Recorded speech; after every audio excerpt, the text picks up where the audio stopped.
What does the word gamer really mean? That's a really good question. The other day I received an amazing message from a YouTuber named SPL Eagles, or Spleagles, if you will. After researching the Entertainment Software Association's statistics on gamers, he was a little bit confused about what a gamer actually is. Is a gamer a person who plays any type of game, or someone who plays an extensive number of hours? Or is it someone who spends most of their time playing online games? All of these are really, really good questions. So when in doubt, let's turn to our trusty Oxford English Dictionary. A gamer is a person who plays a game or games, typically a participant in a computer or role-playing game. Hold on, it should end just after that first part, right? A person who plays a game or games.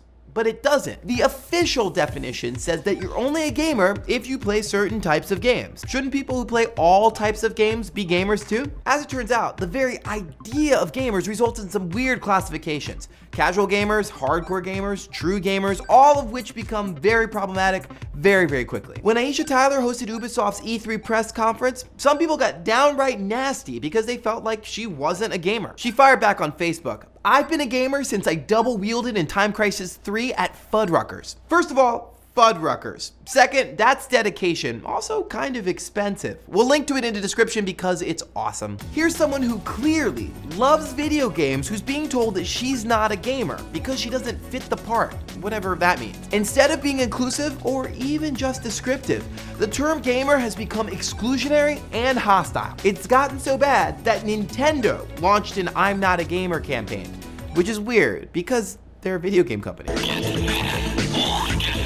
This made me wonder, why do gamers care so much about this word? You're probably thinking that being a real gamer is about a sense of accomplishment. All those hours spent are a mark of honor. Only non-gamers play Halo on easy. Real gamers, you might say, spend hours and hours playing on Legendary. To be clear, I defended the values of hard games versus easy ones a couple episodes back, but I never said that playing easy games doesn't make you a gamer. But for most of you, a more likely and bigger reason that we cling to the word gamer is a sense of community. You want to associate with others who bask in the bloom lighting of Forza 5 and want to read all those books on the shelves in Skyrim and talk about it on Reddit, of course. This is what social psychologist Henry Tajfel would call forming a self-identity, the part of an individual's self-concept that comes from their social group. But the problem is gamer communities are defined around a relatively small swath of high-budget games with stunning graphics, deep lore, and hulking characters. So it's become more about keeping people out of the gamer club and enforcing a must-play canon rather than fostering a diversity of people and gaming experiences. And to top it off, there isn't even consensus about which games we're talking about. So people use the word gamer however they want, which is pretty much useless. As we've seen with Aisha Tyler, the term gamer has become a weapon to exclude people who don't fit a particular demographic. Some gamers suffer from what psychologists call confirmation bias. That's a tendency to favor information that confirms your preconceptions. For example, if you rarely see girls playing Call of Duty, then you might think that no females play games because they don't cross your gamer radar. It's patently false, but our views are often shaped by our limited experiences, and it results in an us versus them thing, perpetuating ugly stereotypes, like people who play indie or mobile games aren't gamers because they're too easy. Or worse, in Aisha Tyler's case, if you're a black woman in your early 40s, you couldn't possibly be a gamer. So, maybe we should just get rid of the word gamer for good. As game designer Raph Koster has said,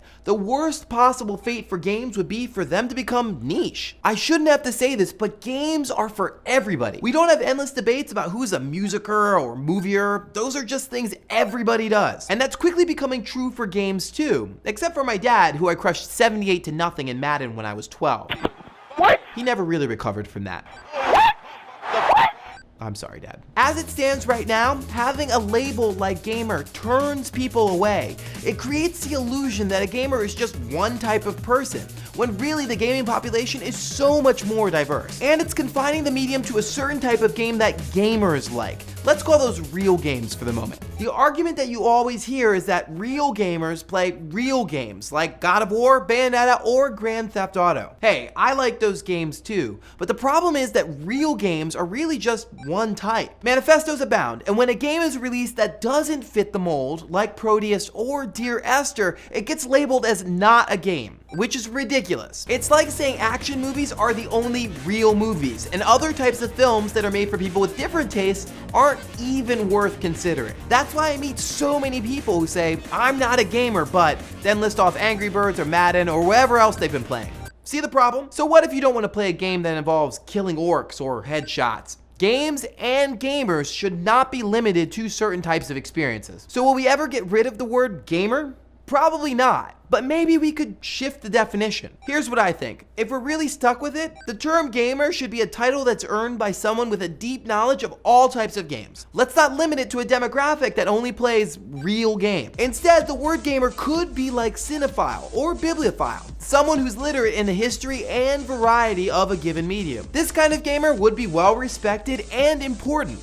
And maybe also a little pretentious, but I can deal with that. Just like watching The Godfather 100 times doesn't make you a cinephile, playing 100 hours of Call of Duty multiplayer shouldn't make you a gamer. It just means you're pretty good at Call of Duty. The word gamer should be reserved for someone who harbors a deep interest and understanding of all aspects of the medium. Someone who plays Battlefield, Agricola, Gone Home, and yes, even Candy Crush Saga. So what do you think? Should we retire the word gamer? Hash it out in the comments, and if you like what you saw, please subscribe. Also, a big thank you to SPL Eagles who inspired this episode, and a reminder for all of you out there, if there's anything that you think we should do an episode about, hit us up on Twitter, Facebook, or in the comment section. We'd love to know what you think. I'll see you next week. Last week, we talked about whether fanboys and fangirls are ruining games. Let's see what you had to say. Poutywan gives a bit of rhetoric in the form of, not all fans are fanboys, but all fanboys are fans.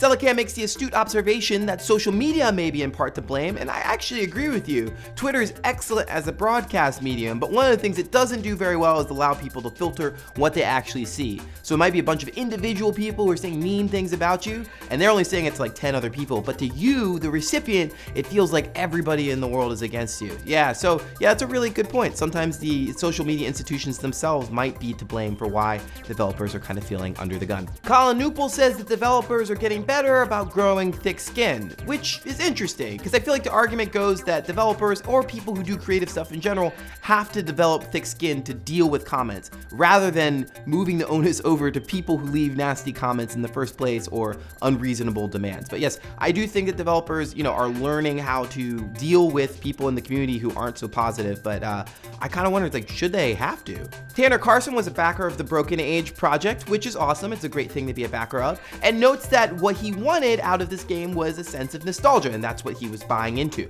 which I don't think necessarily is a problem. We've talked about nostalgia in the past, but it can hamstring creators in terms of them feeling obligated that they have to recreate something that they've made in the past. Not that I'm saying that Broken Age is a recreation of past things that Tim Schafer does, only that he and others on Kickstarter are certainly feeling pressure that they need to repeat things that they've done before. Dustin Alfonso is a big Final Fantasy fan, which is awesome, and notes that Final Fantasy fans, along with other people, fall into the sequelization problem, which is that there's one game after another and fans feel like they have to keep buying each one to keep up, which I do think is a problem. It's kind of like things should end on top, right? Not just when they stop making money.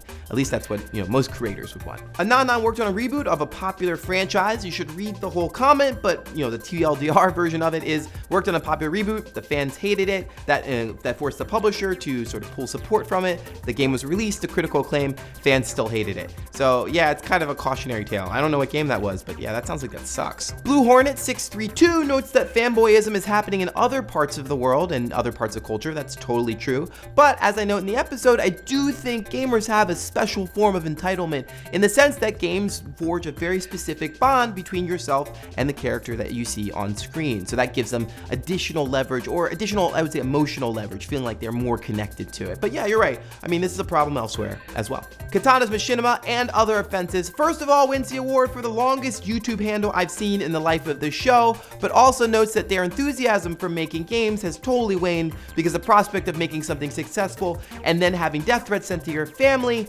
is not a particularly appetizing, kind of thing to deal with. To which I would say, have you considered accounting or baking? Those are less violent.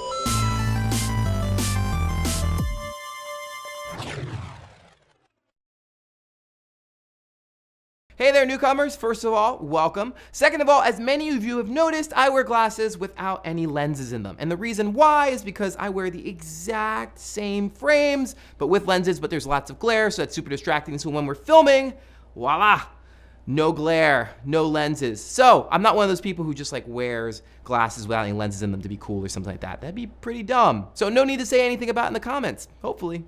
Anyway, thanks for watching.